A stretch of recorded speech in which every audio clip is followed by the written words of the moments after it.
Welcome to it's UTV. Salkam చెరువు విషయంలో ఏది అబద్ధం ఏది నిజం అనే ప్రశ్న ఇవాళ పేపర్ చదివిన ప్రతి వ్యక్తికి కలిగింది. ఎందుకంటే హైడ్రా చెప్తుంది నిజమా అబద్ధమా. అంతేకాదు సల్కం చెరువు చుట్టూ సర్వే చేశామని చెప్తున్న మన రెవెన్యూ శాఖ అట్లాగే నీటిపారుదల శాఖ, రెవెన్యూ శాఖ నీటిపారుదల శాఖ కలిసి ఒక సర్వే చేసి ఆ సర్వే రిపోర్టుని హైకోర్టు కూడా సబ్మిట్ చేశాయి. అయితే ఈ సర్వే కూడా నిజమా అబద్ధమా? హైడ్రా ఉద్దేశపూర్వకంగానే సామాన్యుల ఆస్తులపైన వరుసగా దాడులు చేస్తూ చిన్న కబ్జా జరిగిన అటాక్ చేస్తూ దాదాపు 1,00,000 కోట్ల రూపాయల విలువైన ప్రభుత్వ ఆస్తులను కాపాడిన హైడ్రా ఉద్దేశపూర్వకంగానే సల్కం చెరువులో నిర్మించిన ఫాతిమా ఓవైసీ కాలేజీని క్షమించి వదిలేసిందా అనే ప్రశ్న ఇవాళ తెరపైకి వస్తుంది. ఎందుకంటే ఈ ప్రశ్న వేసింది నేను కూడా కాదు, మామూలు సామాన్య జనాలు వేస్తున్నారు. అట్లాగే హైకోర్టులో స్వయంగా ఈ కేసును విచారించిన జడ్జి కూడా అడిగారు. మీరు చెబుతున్న మాటలు ఖచ్చితంగా ఆ కాలేజీని కాపాడే విధంగా ఉన్నాయంటూ ప్రభుత్వాన్ని గట్టిగా నిలదీసింది హైకోర్టు. ఎందుకంటే ఫాతిమా ప్రభుత్వం ఇచ్చిన రిపోర్ట్లు ఏముందంటే రెవెన్యూ శాఖ అట్లాగే నీటిపారుదల శాఖ కలిసి ఫాతిమా కాలేజీ పైన కోర్టులో విచారణ జరిగితే ఆ విచారణలో ఫాతిమా కాలేజీకి అనుకూలంగా అనిపించేలా ప్రభుత్వం ఇచ్చిన రిపోర్టు కనిపించింది.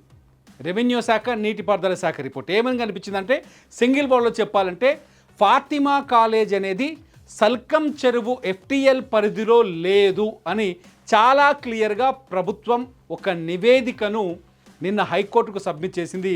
దీంతో చాలా అనుమానాలు కలుగుతున్నాయి. అసలు ఎక్కడుంది ఫాతిమా కాలేజీ? సల్కం చెరువుకి ఫాతిమా కాలేజ్కి ఎంత దూరం ఉంటుంది?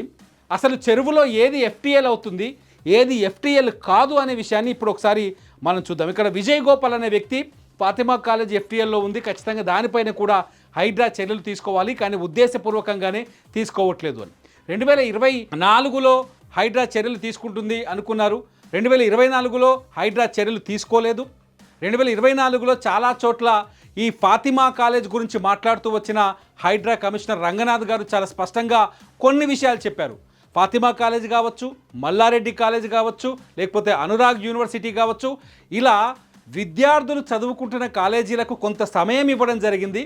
సమయం ఇచ్చిన తర్వాత వాటిపైన చర్యలు తీసుకుంటామన్నారు. కట్ చేస్తే 26కు వచ్చేసరికి హైడ్రా వాయిస్ మారిపోయింది, ప్రభుత్వం వాయిస్ మారిపోయింది. హైకోర్టుకు ప్రభుత్వం, నీటిపారుదల శాఖ అట్లాగే రెవెన్యూ శాఖ కలిసి ఇచ్చిన రిపోర్టు కూడా మారిపోయినట్టుగా కనిపిస్తోంది చాలా స్పష్టంగా. ఎందుకంటే అసలు ఎక్కడుంది సల్కం చెరువు ఒకసారి చూద్దాం. మీరు చూస్తున్నారు స్క్రీన్ పైన, ఇదే సల్కం చెరువు. ఇది సల్కం చెరువులో ఇదంతా సల్కం చెరువు ప్రాంతం. ఇది ఓల్డ్ సిటీలోని ఈ సల్కం చెరువు ప్రాంతం. ఈ సల్కం చెరువు ఇదంతా నేను రెడ్ గీసిన గీతంతా సల్కం చెరువు పరిధిలోకి వస్తుంది. ఇది ఓవైసీ కాలేజ్ వస్తుంది, ఫాతిమా ఓవైసీ కాలేజ్ ఇది వస్తుంది. ఇది సల్కం చెరువు.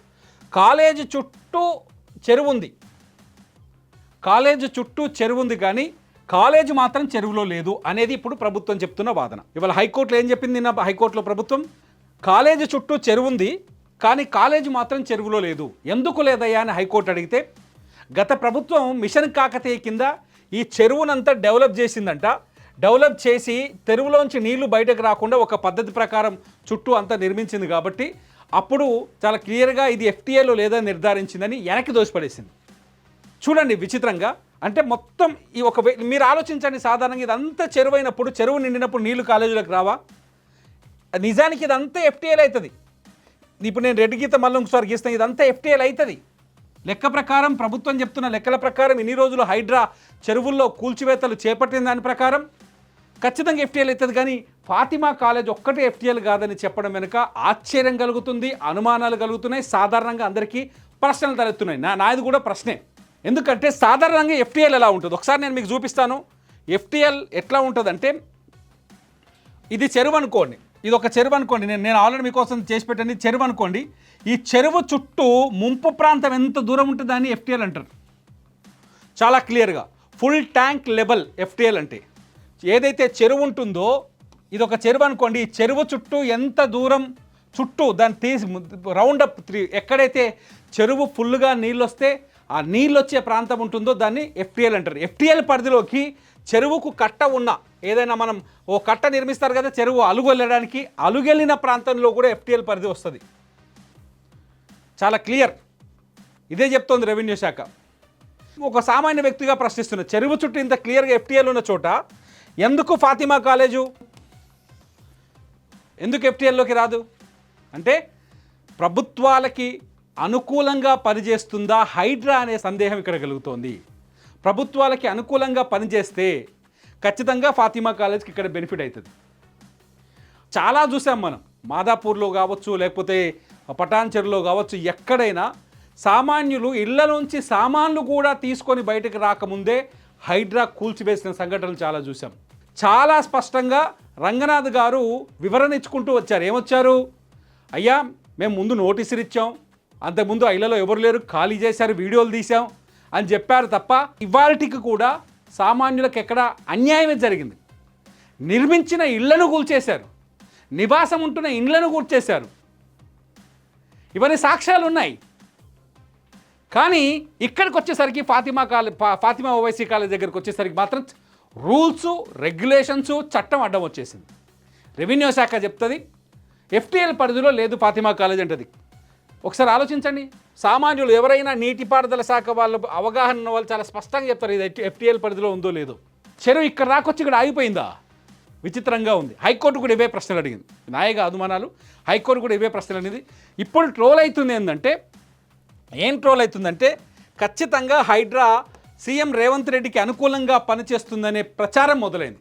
అఫ్కోర్స్ మీరు ఎంతమంది నమ్ముతారో ఎంతమంది నమ్మరో నాకు తెలియదు, కానీ ఏం జరుగుతుంది, మొన్న మన సోమాజిగూడ దగ్గర ఇక్కడ ప్రదీప్ కన్స్ట్రక్షన్స్ అని ఒకటి ఉంది.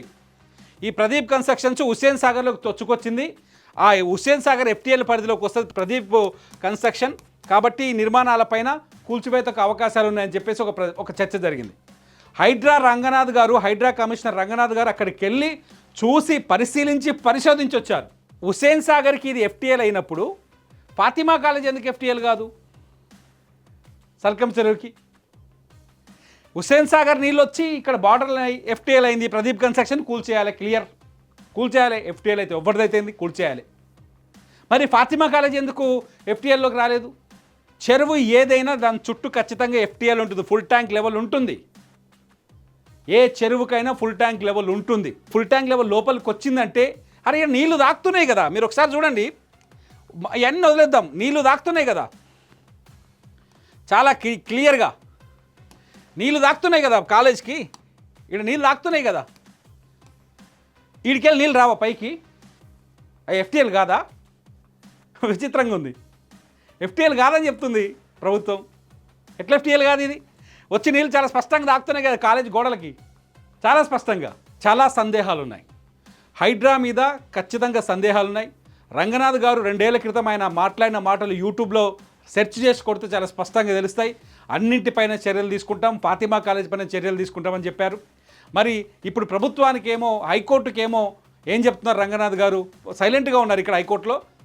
రెవెన్యూ శాఖ ఏం చెప్తుంది, అట్లాగే నీటిపారుదల శాఖ ఏం చెప్తుంది, ఎఫ్టీఎల్లో లేదని చెప్పడాన్ని చూస్తుంటే ఖచ్చితంగా సందేహాలు కలుగుతున్నాయి.